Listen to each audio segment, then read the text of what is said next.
A gente vai responder aos poucos, né? Como não pesquisar, trabalhar, estudar esportes.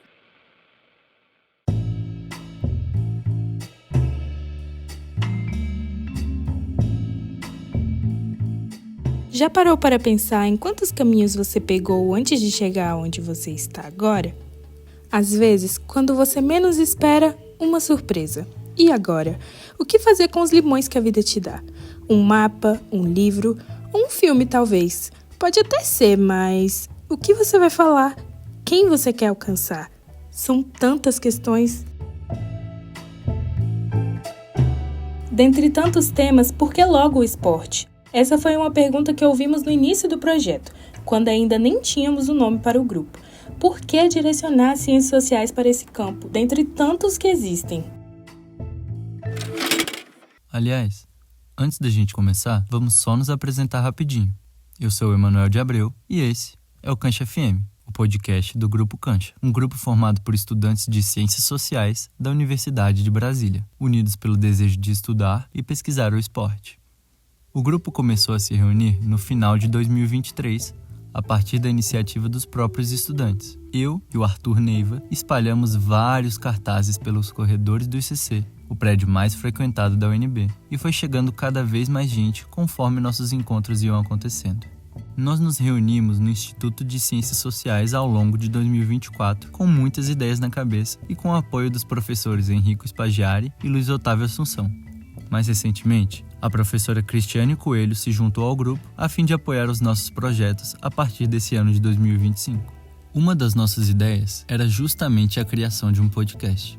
A gente queria passar para frente todo o conhecimento compartilhado entre o grupo nesses encontros. Então, cá estamos, lançando o Cancha FM, fruto de muito trabalho e feito com muito carinho, com a esperança de que o conhecimento dessa produção seja proveitoso a quem escuta, como nos foi.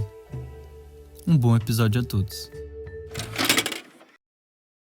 Para ajudar a gente a traçar um caminho mais claro, nós resolvemos convidar pesquisadoras e pesquisadores da área para responder essa pergunta. Por que estudar o esporte? E foi assim que nasceu o primeiro ciclo de webconferências do Cancha, realizadas ao longo de 2024, e que agora vão se transformar em episódios do Cancha FM.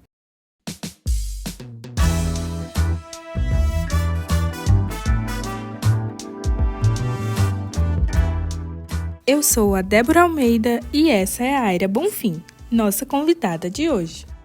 Mas eu fui uma praticante de esporte, pelo menos do que era possível se pensar para uma garota da minha época, da minha geração, principalmente iniciada numa esportividade na escola, né? Mas eu escolhi fazer o caminho das artes, né? Que também era uma outra área, né? Acho que é uma área igualmente importante, assim, de desenvoltura, assim, de muita criatividade, né? De talvez sair um pouco dessas gavetas, né? Estruturantes da vida. E então eu segui um caminho completamente diferente, justamente porque eu não fazia ideia, né, do que seria esse lugar de futuro, né? Então acho que a minha maior orientação foi desbravar alguns caminhos, entendendo o que eu não queria.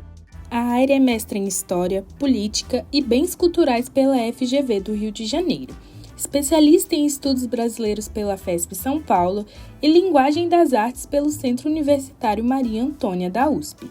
Né? Então eu comecei a aprender também a reconhecer a cidade como um elemento importante dentro da minha vida. A cidade, por exemplo, foi um tema que foi muito relevante dentro da minha trajetória, né? Então, quando a gente conhece as cidades, quando a gente conhece a cidade, a gente conhece pessoas, quando a gente conhece pessoas, a gente conhece histórias, e a gente vai conhecendo, assim, um outro repertório, assim, do que é possível de futuro, o que é possível de viver no presente, o que é possível escolher como lutas, como processos pessoais, etc.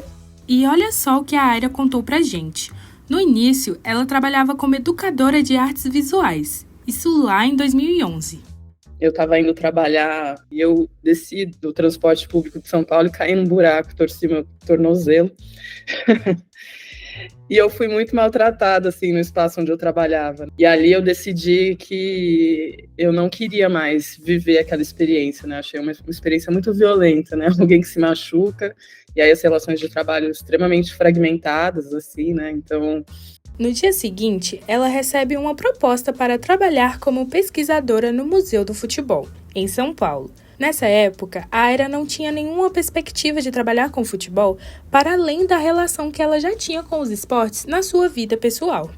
Depois de saltar e cair do ônibus, foi o salto que eu dei para essa área dos esportes, literalmente, mas sem abandonar tudo aquilo que eu já estava trazendo comigo, que era muita curiosidade, assim, e fazer pesquisa, né? Então, eu já fazia pesquisa nessa área de educação, voltada com as crianças desses territórios por onde eu passei, principalmente no extremo leste. E aí, essa transição, sim, é uma transição que traz, então, esse lugar de, cara, eu não sei todas as coisas e eu vou poder, então, investigar e pesquisar, né, essa transição para o Museu do Futebol. Traz também um elemento importante, que era a gente não ia pensar o futebol a partir das narrativas que já estavam impostas, né, dentro do museu. É um museu que tem responsabilidade de contar a história do futebol brasileiro, e aí conta as histórias mais conhecidas, né, mais tradicionais que a gente tem, oficiais, seja de seleção brasileira, um pouquinho dos clubes, mas aquele trabalho naquele momento era um olhar, um retorno para a cidade, né, então o que eu mais ia fazer era ficar dentro do museu, mas era investigar, então, o que as pessoas atribuíam como memória do futebol, principalmente dentro do campo amador, né, que é o futebol de várzea, que a gente chama aqui, era ir para os bairros, era continuar, né, transitando nessas regiões que, para mim, já eram interessantes nessa época, era conversar, era permitido perguntar e ouvir das pessoas, né, o que é esse futebol para elas. Esse ponto é interessante. Quem não está habituado com o futebol talvez não saiba, mas Rio e São Paulo concentram grande parte do dinheiro do futebol brasileiro. E isso se reflete na capacidade de captar novos torcedores, no investimento que recebem e, claro, reflete nas histórias que costumam ser contadas. Ainda assim, as histórias de mulheres esportistas acabam se perdendo, até mesmo dentro desse eixo. Ao longo do episódio, a gente vai ver como isso está relacionado com o esforço da Aira de trazer outras histórias para dentro do Museu do Futebol. E aí, quando eu falo que a gente, então, teve a oportunidade de conversar com muita gente, foi muita gente mesmo, né? A gente fez um mapeamento com pesquisa antropológica, ou seja, a gente ia até os locais onde esse futebol estava acontecendo de alguma maneira, de 144 locais. Eu não fazia ideia do que era um relato de campo, eu não fazia ideia do que a antropologia fazia, se pagava contas, que aquilo era um caminho profissional, aquilo era completamente ausente, assim, né, da minha formação. Então, era uma novidade super instigante de transformar um pouco aquele ambiente meu mais pedagógico, né, das artes visuais, né, que também já fazia muito intercâmbio com outras linguagens visuais. Eu dava aula de teatro, dava aula de dança, dava aula de artes visuais. E aí, levar essa falta de vergonha, que era um pouco do que as artes também me ajudaram, me ensinaram, para o campo do conhecimento, né? Então, me permitir conversar com as pessoas, entrar na casa delas, olhar ali visualmente, né? Então, também continuar me vislumbrando visualmente para, então, começar a trazer esses futebols, essas pessoas, essas memórias, essas histórias, essas condições de tratamento dos acervos para dentro do Museu do Futebol. Ela trabalhou no Museu do Futebol de 2011 até 2018. Enquanto a atuação nas artes levou a Aira para o museu de uma forma melancólica, o museu viria a influenciar o caminho que ela seguiria a partir daí, mas dessa vez de uma forma positiva. Quando eu resolvi sair do museu, eu já estava também numa fase de terminar uma dissertação de mestrado na área de história, que eu comecei a fazer outro tipo de investigação com outros tipos de ferramentas, não mais as oriundas da antropologia, mas aí sim, da história. Então, eu fui bebendo, assim, de várias perspectivas, entre uma delas a própria perspectiva museal, museológica, né, que é estar trabalhando dentro de um museu e entender qual é o sentido da memória de fato na realidade, na vida das pessoas, né, por que existe um museu, né, o que a gente faz com isso, o que a gente faz com essas descobertas, com as nossas pesquisas, com os nossos conhecimentos, no sentido de uma memória não estar ali restrita, seja ao tiozinho da várzea, né, que vai atribuir sentido, seja uma memória de 100 anos atrás, mas como no presente a gente atua de forma efetiva com esse conhecimento. A memória é um tema recorrente no esporte. Pensa só, hoje é muito fácil gravar um vídeo jogando vôlei no fim de semana e postar nos stories do Instagram. ou postar no feed uma foto no estádio em dia de jogo. Mas no século passado, o acesso às câmeras fotográficas era muito mais difícil. Uma parte dos acervos esportivos fica somente na memória de quem viveu, e outra parte se fragmenta nas páginas dos jornais de sua época. Se já era difícil registrar, imagina acessar e preservar essas memórias. Tem muito acervo pessoal que utiliza recortes de jornais, gravações de rádio e TV e que são mantidos por pessoas comuns em caixas, pastas ou na nuvem quando possível. Será que essas pessoas se veem como colecionadoras ou consideram seus itens como um acervo de fato? Estudar o esporte também é estudar memórias. Eu comecei minha dissertação já muito feliz com um processo de leveza e também com muita certeza que eu estava passando por essa experiência porque eu precisava negociar esse conhecimento dentro da academia, porque isso era muito importante, mas que eu ia sair de lá com um livro. E esse livro, depois de ser chancelado na academia, ele tinha que ser acessível às pessoas também, ou seja, uma ex-jogadora que conseguisse pegar meu livro e lesse, ela ia entender do que eu estava falando, né? E isso foi um processo, assim, muito pragmático no meu processo acadêmico, foi muito legal. E abri uma empresa para continuar trabalhando com essa frente de pesquisa na área do esporte. Quando a gente fala empresa, parece um negócio muito gigante, mas é basicamente a gente fazendo tudo ao mesmo tempo aqui e chamando os amigos para trabalhar junto com a gente. Mas eu sou muito grata, assim, né, por essa jornada aí que eu tenho caminhado, no sentido de continuar na área cultural. Então, na área de educação, a gente continua aí trabalhando com formação, né, e sempre pensando em todos os atravessamentos possíveis que o esporte está dando na nossa vida, né, e não é pouco. Então, falar de futuro, falar de um lugar melhor para a gente, para as pessoas em torno da gente, se mostrou possível através do esporte, né? Inclusive fazer política com ele. Então, esta sou eu, Aira Bonfim.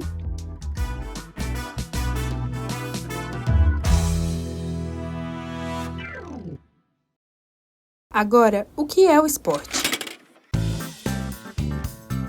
A gente se perguntou sobre o porquê de estudar o esporte, mas antes tínhamos de conhecer melhor o nosso objeto de estudo. Claro, o esporte já faz parte do cotidiano da vida moderna, então ninguém se pergunta o que exatamente ele é. Para você que está ouvindo, o que é o esporte? Bom, para a Aira é muita coisa. Eu acho que o esporte está muito não pensado na vida das pessoas, né? Ele simplesmente é. Né, ele é aquele encontro, ele é uma atividade, ele é um compromisso, né?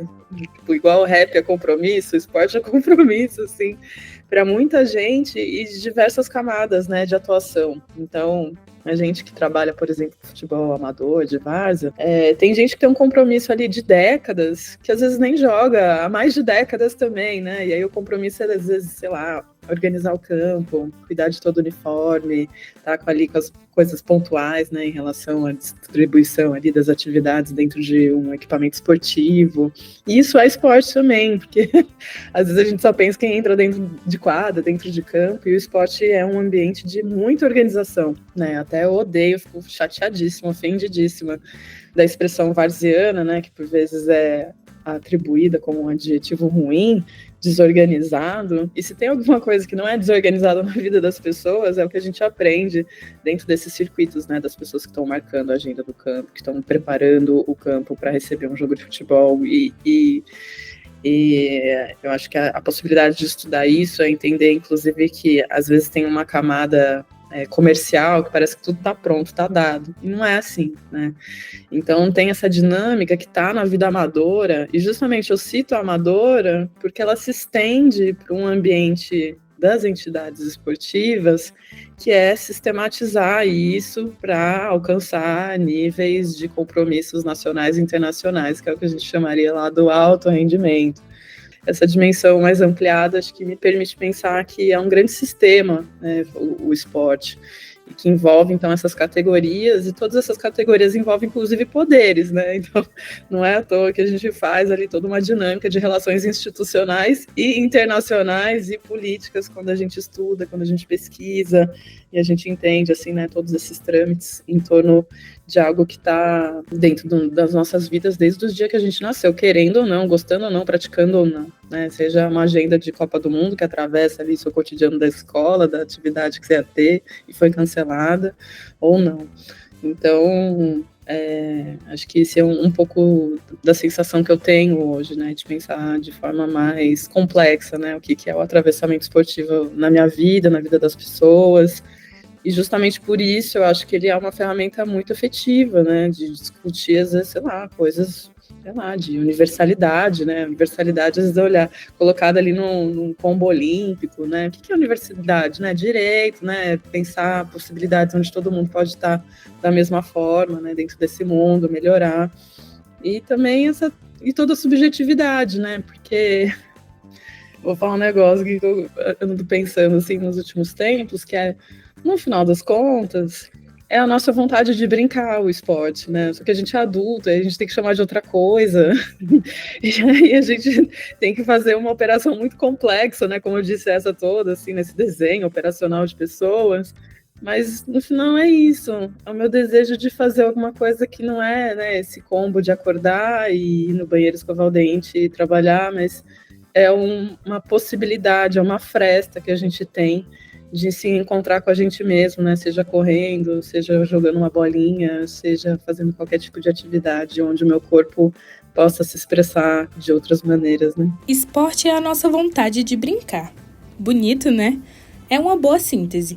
Agora, já que esporte serve como escape para a nossa vontade de brincar, por que então estudar o esporte? Se a gente olhar, né, para a condição do capital, né, eles vão dizer que é muito mais importante sentar no escritório para trabalhar, né, do que praticar esportes, né? Então, acho que tem todo um sistema que vai operacionalizar contra, né, a manutenção, o estímulo, né, seja na área acadêmica, teórica, seja na vida cotidiana das pessoas, seja na iniciação de crianças, né, seja na maioridade, né, que acho que é uma área super de atenção, né, em relação à manutenção de prática de atividade física.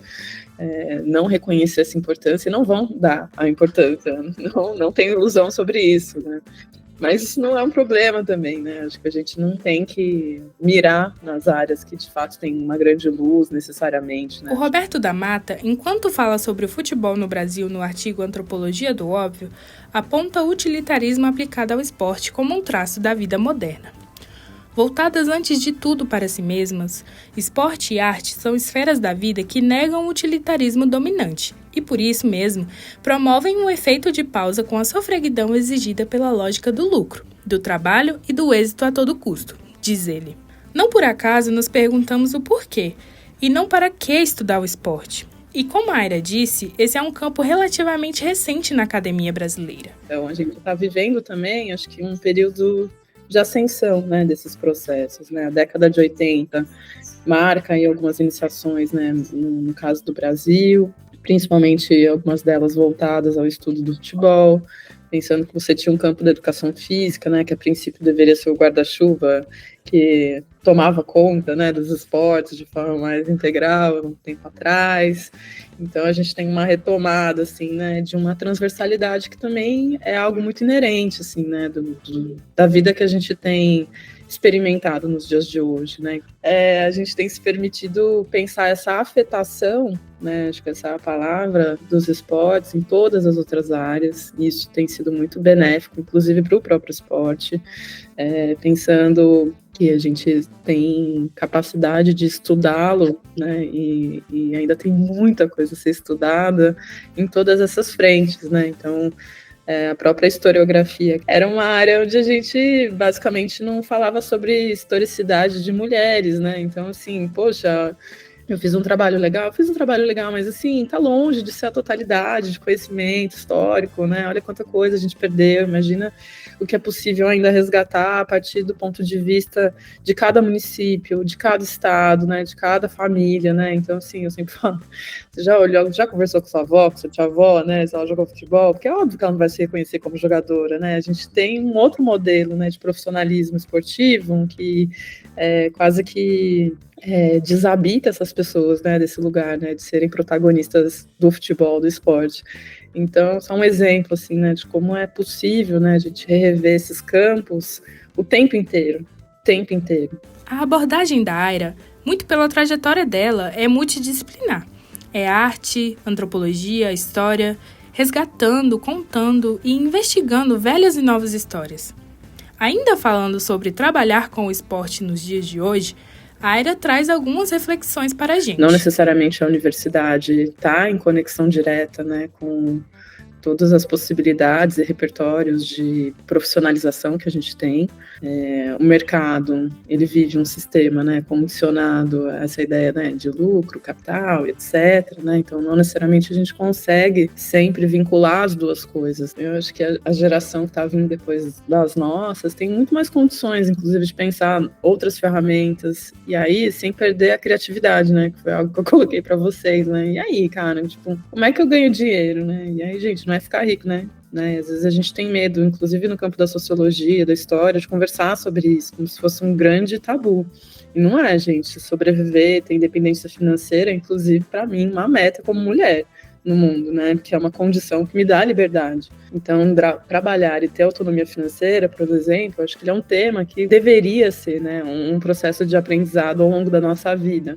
Eu vou trabalhar disso, mas eu me alimento culturalmente, teoricamente disso, ou, né, como acho que foi um caminho que eu fui trilhando, pensar criativamente, né, o que eu posso oferecer com todo o conhecimento que eu acumulei, no sentido de ser algo vendável, né, onde eu possa continuar atuando, seja nesse setor, seja em setores mais periféricos, né, para viver disso.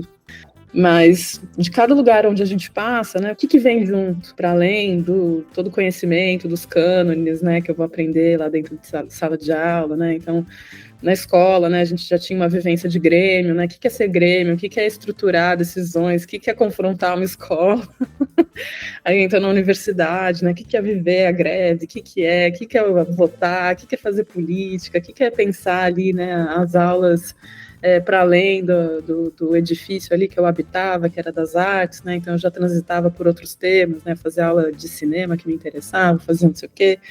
Então, acho que essa é uma provocação que eu coloco para vocês, né, uma vez que vocês habitam esses espaços, então, de entender que, assim, não está dado, né, e daqui 10 anos, né, o mercado, o ambiente, assim, de profissionalização já é outro, e as profissões estão reduzindo, e a gente tem outras ferramentas, tá chegando aí mais inteligência artificial, o que é, né, diferente de mim que eu posso oferecer para esse mundo, para eu não virar uma engrenagem.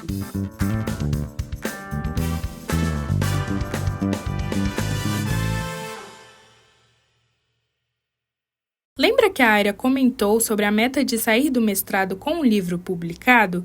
Pois então, para entender essa história, a gente precisa voltar para o ano de 2015.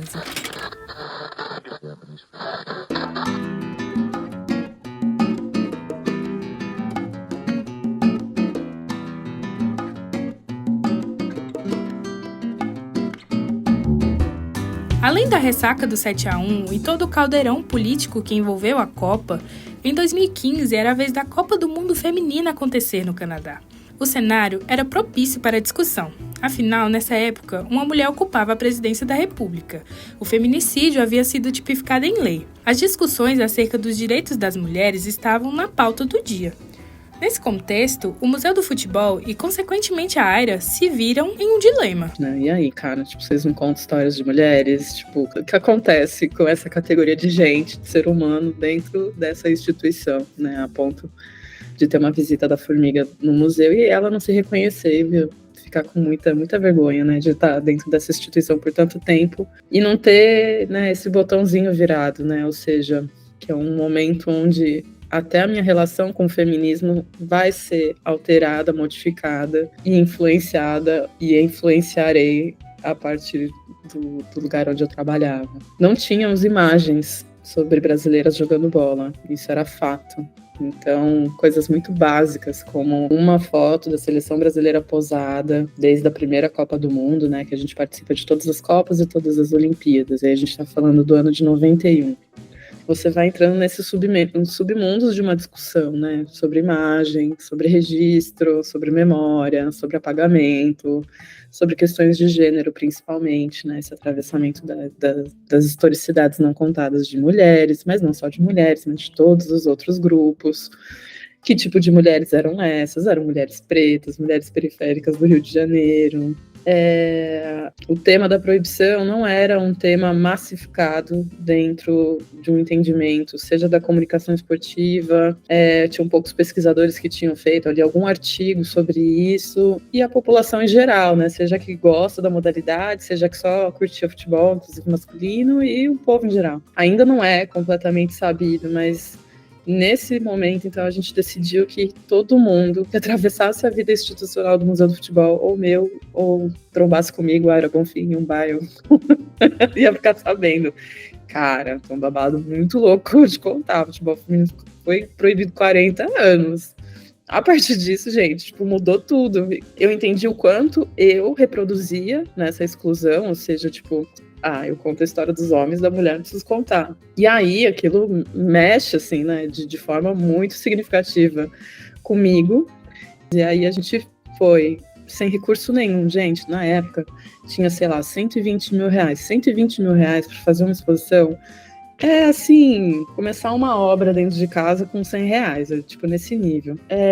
Ainda assim, a gente teve algumas ideias muito criativas, né, de fazer intervenções em todas as salas do museu, usando o mesmo critério de curadoria que cada sala tem, né, essa sala fala sobre as origens no início do século do futebol, essa sala fala sobre torcedoras, essa sala... com o tema das mulheres, com memórias sobre brasileiras, principalmente no futebol. 40 anos de proibição. Do Estado Novo de Vargas até o processo de redemocratização na década de 80, as mulheres eram proibidas por lei de praticar o futebol. Isso passa batido por muita gente. Daí, ressurge a necessidade de trabalhar a memória esportiva brasileira para além do que já é popular.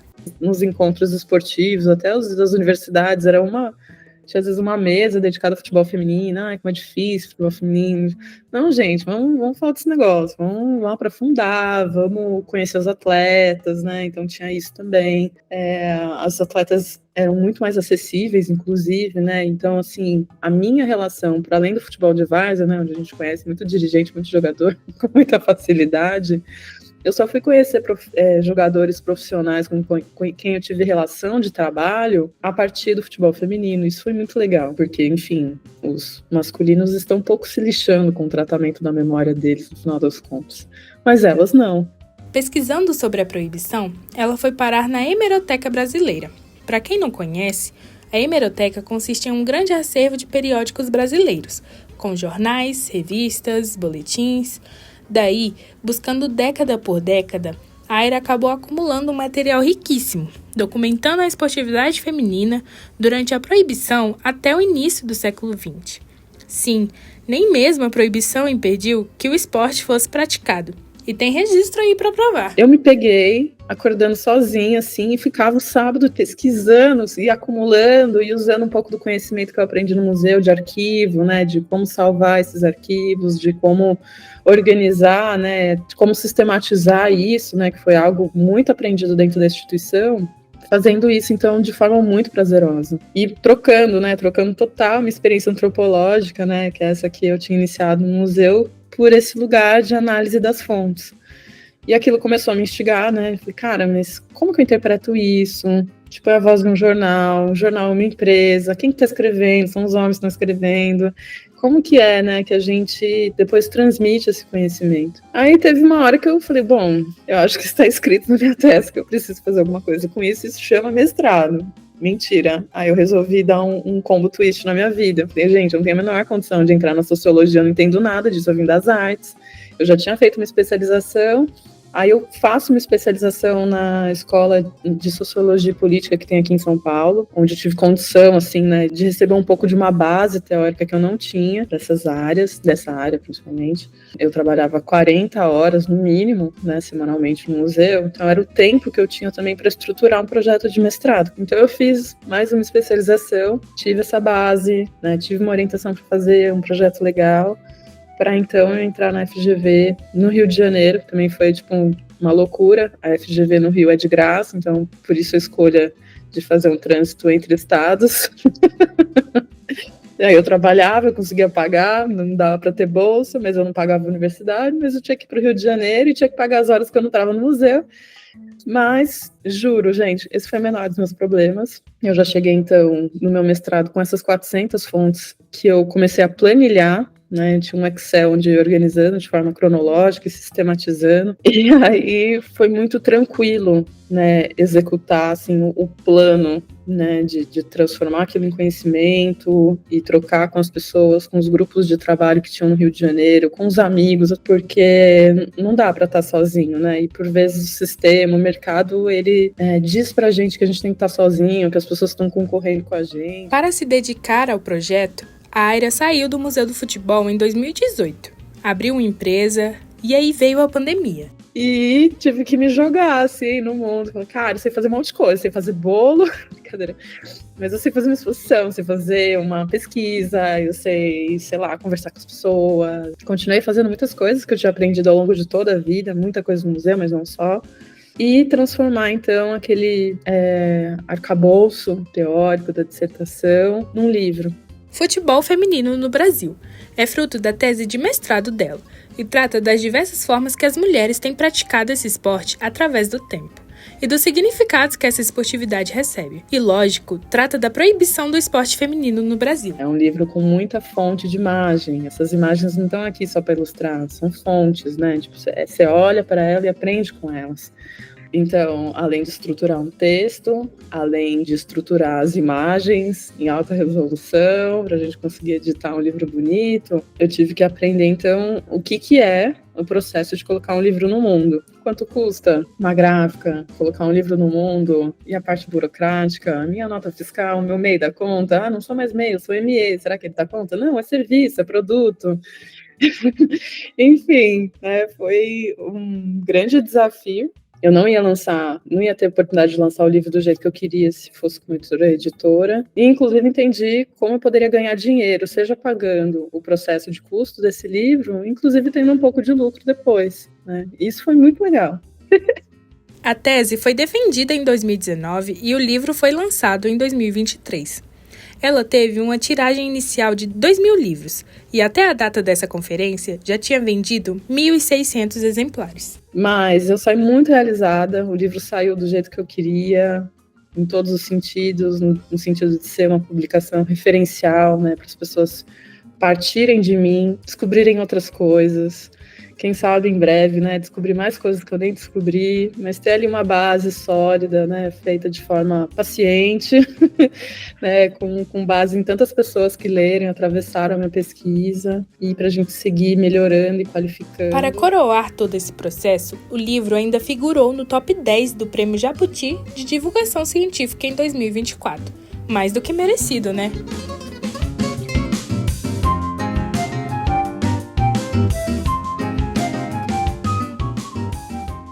Além de todo esse trabalho com o Museu do Futebol, e além da publicação do livro, a Aira tem uma porção de projetos tocados. Para ajudar a gente a entender melhor as possibilidades de investigação do que o esporte traz, ela compartilhou com a gente outros 2 projetos, o mapeamento de times femininos varzianos de São Paulo e o filme As Primeiras. A Aira já estava inserida no meio do futebol amador, e foi no futebol feminino de várzea que ela viu uma oportunidade. Mas era muito, muito difícil, assim, de precisar, né? Tipo, quantos times de futebol de mulheres tem na cidade? Tem torneio, não tem? Quem são essas mulheres, né? Tipo, qual é o perfil delas? A frase que ela ouviu de um dirigente acabou norteando o mapeamento varziano. Existe várzea feminina em São Paulo? A resposta era óbvia, só que tinha um problema. A gente não tem como provar que existe futebol feminino de várzea, mas elas existem, sempre existiram, mas a gente não consegue provar nem para um dirigente dessa área. Imagina defender política pública. É aí que entra a Maria Amorim, uma jogadora de várzea do extremo sul da capital paulista. A Maria estava organizando uma liga com outros clubes de várzea femininos. E a essa altura, ela já tinha conseguido contatar cerca de 200 equipes. A gente pegou um campo muito particular de São Paulo, que tem 6 campos dentro. Então é um espaço que tem 6 campos, todos independentes. E em 2019, então, a gente fez um festival. Festival não é um campeonato, gente. Festival todo mundo joga uma única vez. Todos os contatinhos, então, da Maria, que puderam, foram até esse lugar, esse oásis do futebol amador de São Paulo, para jogar bola nesse dia. Naquela ocasião, então, a gente tinha 6 campos, com 6 partidas acontecendo simultaneamente. A gente está falando de 36 partidas, 72 equipes, 2019, num único dia, num único espaço.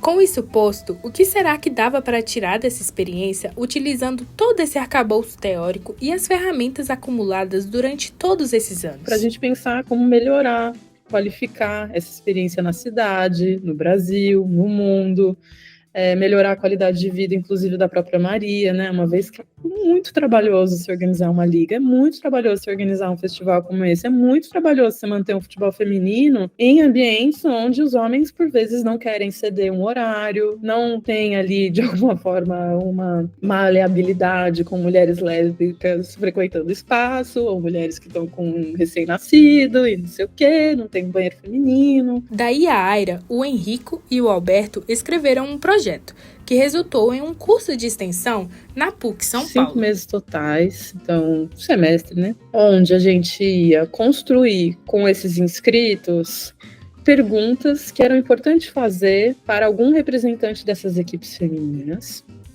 Desses inscritos, a gente estimulou muito que essas mulheres varzianas fossem convidadas e algumas delas estiveram com a gente. A Maria, principalmente, que era, né, a representante dessa liga. Então, não é para fazer para elas, a gente queria fazer com elas. De início, eles trabalharam com um grupo de inscritos algumas noções sobre o futebol feminino e o futebol amador, noções de aplicação de questionários e a análise desses resultados. Definidas as perguntas, os participantes agendaram entrevistas com representantes desses clubes e aplicaram um questionário. A gente alcançou, descobriu mais de 150 equipes ativas e a gente conseguiu aplicar esse questionário, ou seja, todo esse grupo que estava com a gente aplicou o questionário no total de 95 equipes.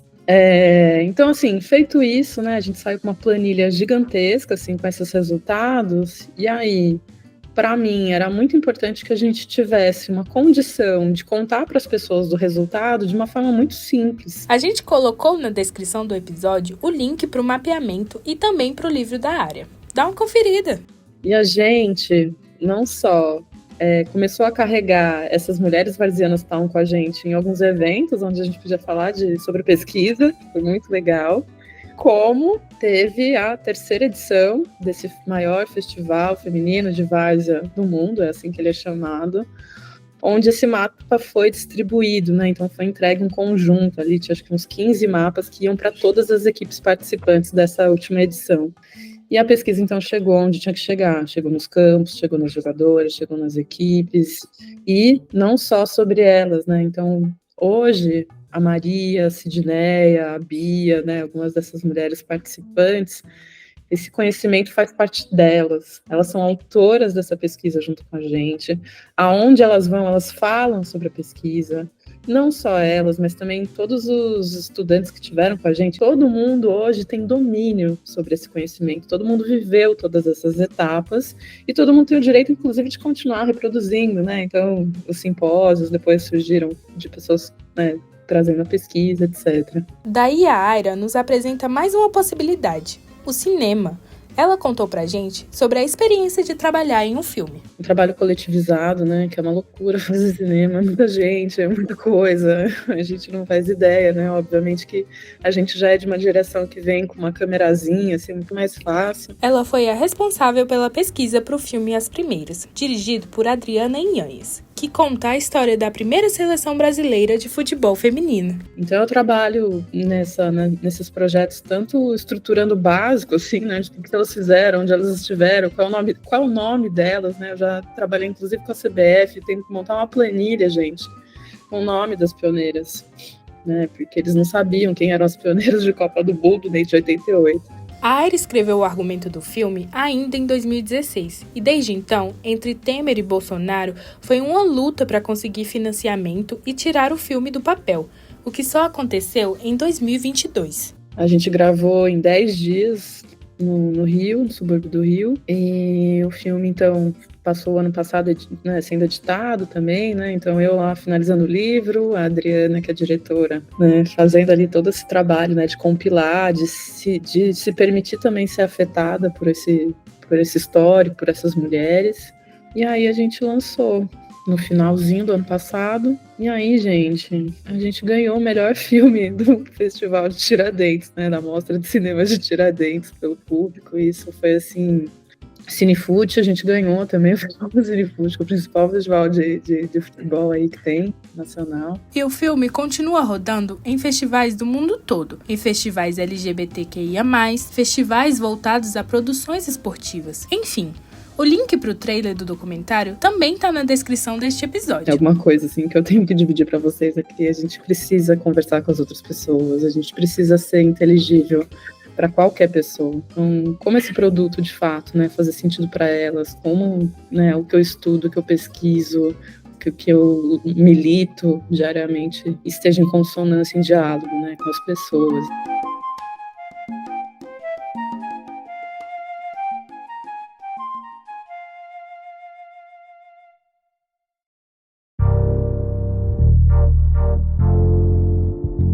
Para finalizar, a Aira trouxe uma recomendação de filme para a gente. Tem um filme que chama Copa 71, que se vocês ainda não assistiram, olha, faça isso por vocês, que literalmente vai contar a história de uma Copa do Mundo que acontece no ano de 71, que é uma Copa do Mundo de futebol feminino, independente da FIFA, usando todas as estruturas dos estádios mexicanos, mas que, assim, eu, assim, chorei.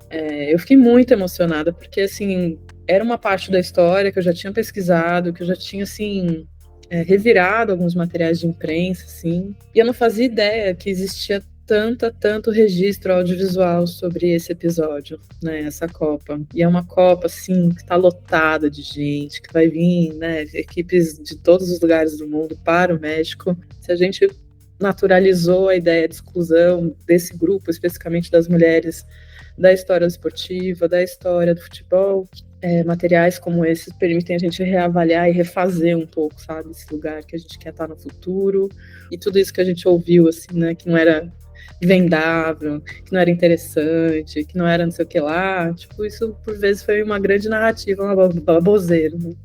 Então é sempre uma metáfora, assim, né, desse lugar de refazer um pouco nessas estruturas do presente, para a gente avançar, né? Então, o que eu faço com isso que eu estudo e aprendo? A gente avança, a gente parte para cima, a gente tem que melhorar a vida das pessoas. É isso, o trabalho é esse, né?